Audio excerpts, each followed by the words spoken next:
Padahal kan nggak mungkin, ya nggak tahu tuh nggak mungkin. Tapi dia bisa capek-capek turun ke Jogja, kedatengin UGM, reunian juga. Kok ke pengadilan sini nggak datang, deket kok dari istana di sini. Ya, diam ya. Assalamualaikum warahmatullahi wabarakatuh. Waalaikumsalam. Saudara-saudara, dalam kesempatan yang berbahagia ini, sudi kiranya supaya dimengerti secara khalayak ramai, perlu ada penjelasan. Pertama, ini namanya peristiwa hukum. Ada orang menggugat dan yang digugat. Berkebetulan atau takdirnya yang menggugat adalah Bambang Tri yang pernah dipenjara karena peristiwa bukunya Undercover 1. Sekarang dia bikin lagi buku Undercover kedua. Nah, di buku itulah ada tentang ijazah yang diduga palsu. Maka datang kepada kami sebagai tim lawyer untuk bisa digugat ke pengadilan negeri. Menurut saya, ini peristiwa yang hukum yang baik. Kenapa baik? Ini kesempatan Jokowi sendiri membuktikan bahwa ijazahnya tidak palsu. Kan bagus buat dia. Kan satu sarana yang disediakan oleh fasilitas negara juga sebagai pengadilan ini kan justru membantunya untuk memudahkan klarifikasi kepada seluruh rakyat Indonesia yang centang perenang informasinya carut marut itu. Maka pengadilan tempatnya. Jadi harus sangka baik pada kami, terutama klien kami, janganlah ada sangka buruk dan justru kebencian. Kok kenapa ditangkap klien kami? Apa urusannya? Nggak ada connectingnya dengan konteks yang kita persoalkan. Padahal kalau itu mubahalah yang dipersoalkan, kan mubahalah untuk meyakinkan kebenaran dalam versi ajaran Islam, itu caranya dengan mubahalah bahwa ijazahnya Joko ini palsu menurut Bambang Tri. Kita ragu, Gus Nur ragu, kalau betul kamu berani ngomong begitu, kamu siap dilaknat. Siap katanya. Nah, terjadilah mubahalah. Kok dianggap penistaan agama? Kok penodaan agama? Kok kena pasal 156A? Itu nggak masuk akal. Maka saya terangkan tadi, klien kami tidak datang bukan karena lalai, karena tidak bisa datang, karena ditahan polisi. Nah, kita minta ke depan, seminggu akan datang, tanggal 30 kalau tidak salah, 31 ya, itu jam 10 harus hadir dari kami sebagai penggugat, Bambang Tri, dan yang digugat adalah, jangan lupa, ini perdata, nggak ada urusannya Jokowi sebagai presiden. Jadi perilakunya pun juga jauh sebelum jadi presiden. Karena ijazah yang kita gugat tuh SD, SMP, SMA. Nggak ada kaitan dengan UGM, universitas, nggak ada. Artinya memang penggugat ini bersedia untuk hadir? Bukan bersedia lagi, orang ditahan. Saya mengajukan gugatan itu kan karena dia bersedia untuk di sini. Maka dia mengajukan gugatan, tapi karena ditahan. Ya, yang tidak ada dasarnya yang kuat, kenapa dia ditahan juga? Gus Nur juga kesalahannya apa? Nggak jelas gitu. Nah, poin pentingnya adalah, baiklah kita ikuti, kita hormati semua hukum yang ada itu, tapi dengan catatan, kita ini punya aturan main namanya Undang-Undang Dasar 45, Pasal 27 ayat 1. Setiap warga negara berkesamaan kedudukannya dalam pemerintahan dan hukum tanpa kecuali. Loh, kenapa kok jadi kecuali klien saya diperlakukan begini? Kalau konteksnya penistaan agama, ingat nggak kasus Ahok? Panjang sekali dia ditetapkan jadi tersangka. Ada saksi ahli atau keterangan ahli, ada fatwa MUI dan lain sebagainya yang memungkinkan itu memang pantas penista agama.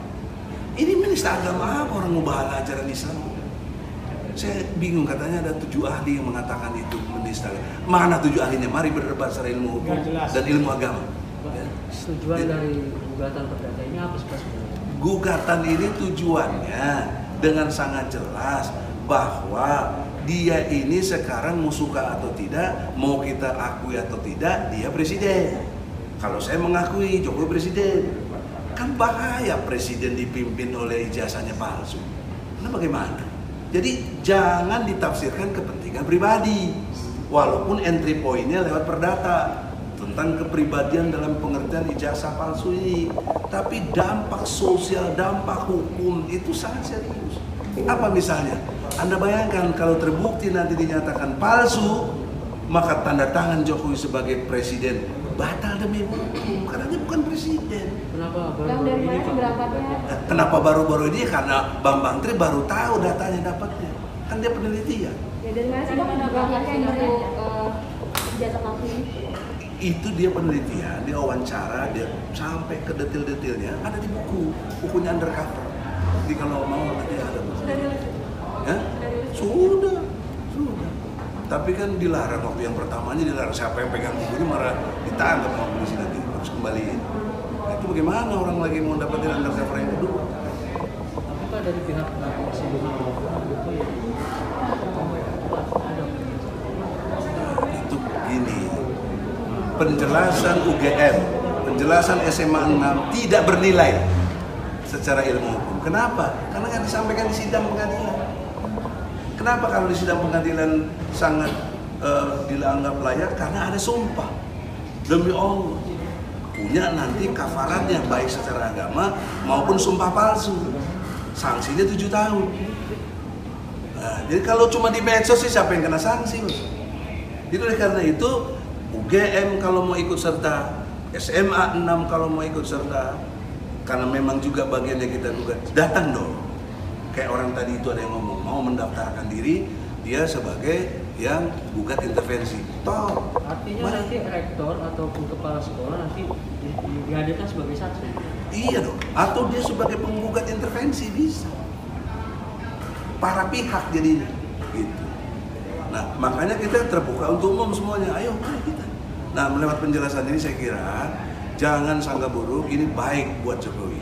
Kan sebenarnya cuma nggak sampai 10 menit saya kira. Jokowi datang, nih ijazah saya yang asli kok. Mana yang palsunya yang mana? Kan selesai. Kok kenapa berbelit-belit begitu?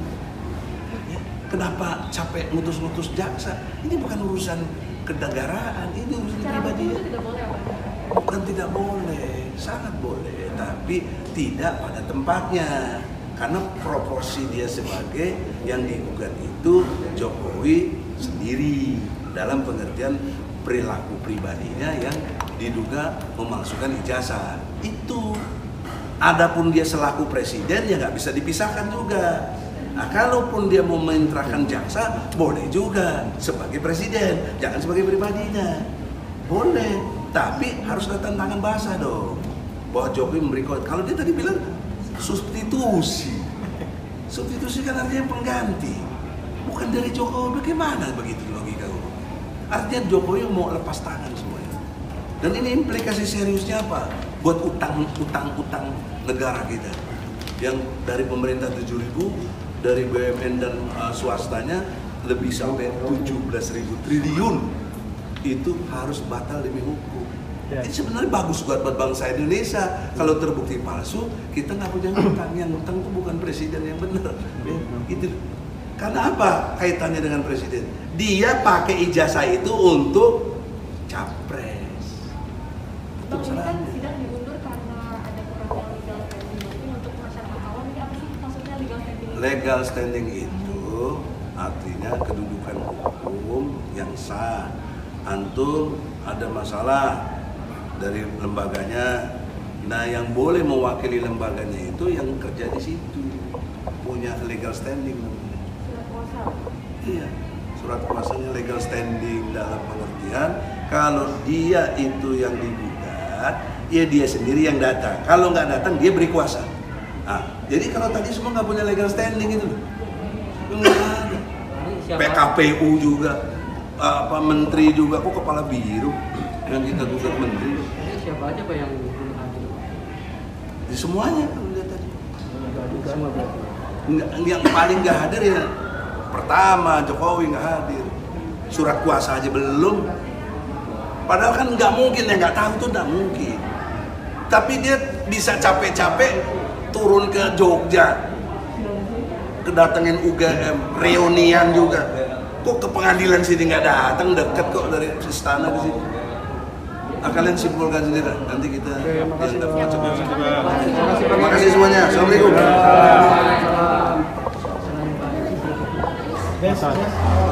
Jalan pelan-pelan ya. Hidup bes.